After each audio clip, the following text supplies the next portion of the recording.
Ego-Marxism begins from a simple but radical claim. The liberation of the individual and the liberation of society are the same project. Any politics that sacrifices the individual to an abstract collective is domination. Any politics that treats society as a battlefield of isolated egos is illusion. True freedom is neither atomized individualism nor authoritarian collectivism, but the conscious synthesis of both. This manifesto speaks to anarchists who distrust Marxism, and to Marxists who distrust anarchism. It argues that Stirner's egoism, Marx's scientific socialism, and anarcho-communism are not enemies, but unfinished halves of a single emancipatory vision. As Marx and Engels wrote, communism is not the negation of individuality, but the condition in which the free development of each is the condition for the free development of all. Ego-Marxism affirms this fully. Your ego flourishes only in a society without domination, and society becomes free only when it serves the real, living individuals who compose it. The ego against capital and the state. Max Stirner taught us to distrust abstractions that demand our obedience: God, nation, morality, humanity, the state. These spooks exist only because we bow to them.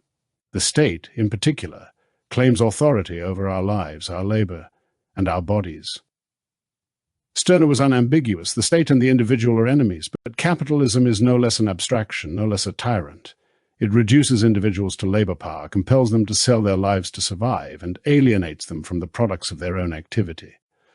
What passes for freedom under capitalism is merely the freedom to starve without a boss. From an egoist standpoint, capitalism is irrational. It systematically prevents most people from realizing their own power and enjoyment of life. Marx's analysis explains why capitalism is a historically specific system in which a minority monopolizes the means of production, forcing the majority into wage dependence. This is not natural, eternal, or voluntary. It is enforced by law, police, and violence. The state exists to maintain this arrangement. Property law, contract law, policing, borders, prisons, all exist to defend capital. Thus, egoism that stops at rejecting the state but ignores capitalism is incomplete, and socialism that attacks capital but preserves the state simply replaces one master with another. Bakunin warned us, socialism without freedom becomes slavery.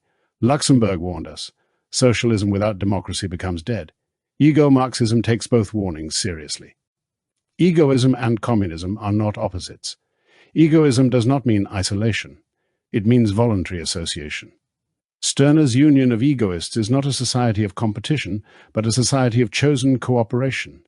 Associations entered into because they serve the participants and dissolved when they no longer do. Here anarcho-communism becomes not a moral demand, but an egoistic conclusion. If I want to live freely, securely, and abundantly, I require access to the collective wealth of humanity. No individual produces alone. Language, technology, science, infrastructure, all are social products. To monopolize them is theft. To share them is rational. Kropotkin recognized this clearly. Modern wealth is the accumulated result of generations of collective labor. Capitalism allows a few to appropriate what all created, then forces the rest to beg for access. Ego-Marxism rejects this outright. Communism is not self-sacrifice. It is enlightened self-interest. A society organized around from each according to ability, to each according to need, is not altruistic fantasy. It is the only system in which individuals are no longer trapped by scarcity, fear, or submission. When survival is guaranteed, freedom becomes real. Marxism without authoritarianism. Marx's greatest contribution was not the party, the state, or historical determinism. It was the exposure of exploitation and alienation as material processes. Marx showed that capitalism deforms both society and the individual. People are alienated from their labor, from each other, and from themselves. But Marx was also clear: the emancipation of the working class must be the act of the working class itself. No elite can liberate humanity. No vanguard can substitute itself for the masses. Libertarian Marxism takes this seriously. Luxemburg insisted that freedom must include dissent, spontaneity, and mass participation, or socialism collapses into bureaucracy. Engels himself acknowledged that once class domination ends, the state has no function and must wither away. Ego-Marxism therefore rejects authoritarian socialism completely. There is no transitional dictatorship over the individual. There is no historical excuse for domination. The means of liberation must prefigure the end, free people creating free institutions.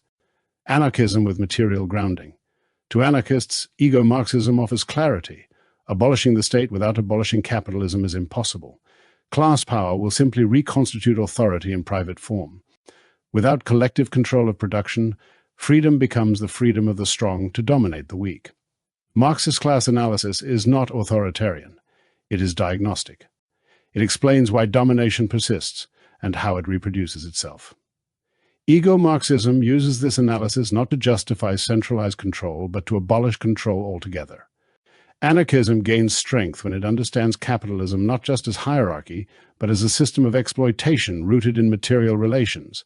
Ego-Marxism unites anarchist anti-authoritarianism with Marxist rigor, without surrendering either. The egoist communist society. The society ego-Marxism envisions is stateless, classless, and free, not because morality demands it, but because individuals do. Production is organized through federations of workers and communities. Resources are held in common. Decisions are made locally and horizontally. Associations are voluntary and revisable. No institution stands above the individual. None claims permanent authority. You work because it benefits you to contribute to a society that sustains you. You take because abundance is collectively produced. You leave associations that no longer serve you without fear of deprivation. Freedom is material, not merely formal. This is Stirner's union of egoists realized at a social scale. Not a fixed system, but a living network of cooperation shaped by the wills of its participants. Conflict is resolved not by law, but by negotiation, withdrawal, and mutual interest. In such a society, individuality does not disappear, it multiplies. Art, science, love, experimentation, and play flourish when survival is no longer a weapon. Conclusion: why ego-Marxism? Ego-Marxism refuses false choices. It refuses the choice between freedom and equality, between individuality and solidarity, between anarchism and Marxism. To Marxists, abandon the state, trust the people, reject domination in all forms. To anarchists, embrace class struggle, collective ownership, and material liberation. To all, recognize that your ego is not threatened by others' freedom. It is fulfilled by it. The world does not belong to abstractions. It belongs to the living. No gods, no masters, no capital, no state, only free individuals in free association.